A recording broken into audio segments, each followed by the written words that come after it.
tayo guys sa ginawa kong colony. Iba rin ng mga pwesto yung mga ibon ko. May mga nag-iba-iba ng pwesto. Yan, ito na yung colony ko ng mga alps. Tapos pinagsama-sama ko tong mga kakati.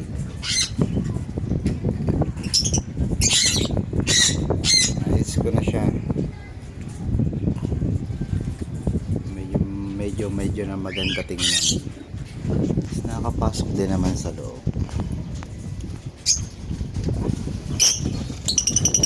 Sure yan. Meron din may mga maitlog na. Hindi naman kagandahan pero secure naman sila. Diba? Madali maglagay ng pagkain. Tapos yung binakbak ko, yan, diyan ko lang nilagay. Para may kinakaykay sila. Yan.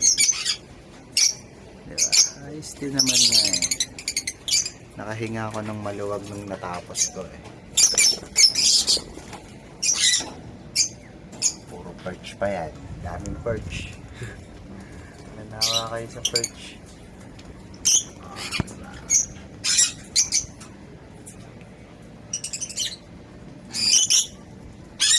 Yan. Lahat na nakalagay dyan. Puro ino. May isang ino red factor.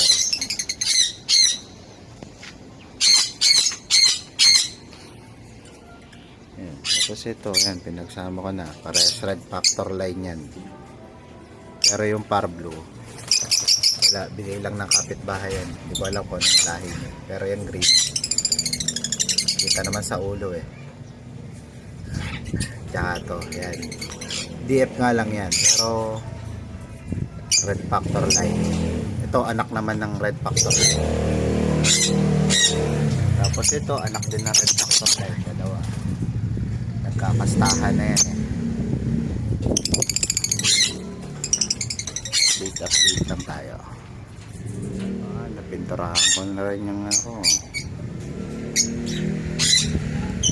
Ito lang, pinagsama-sama ko sila dito. Hindi ko alam kung mag-breed yan. Bahala na si Lord pag binigyan.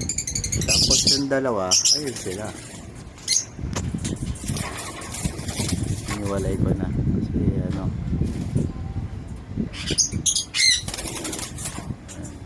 medyo yan, nagda-dancing-dancing na rin yan. Yan, so paano guys, medyo ganda ngayon ang panahon dito sa amin. Liwalas.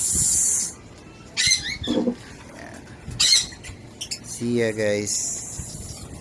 Stay tuned lang lagi sa mga vlogs ko.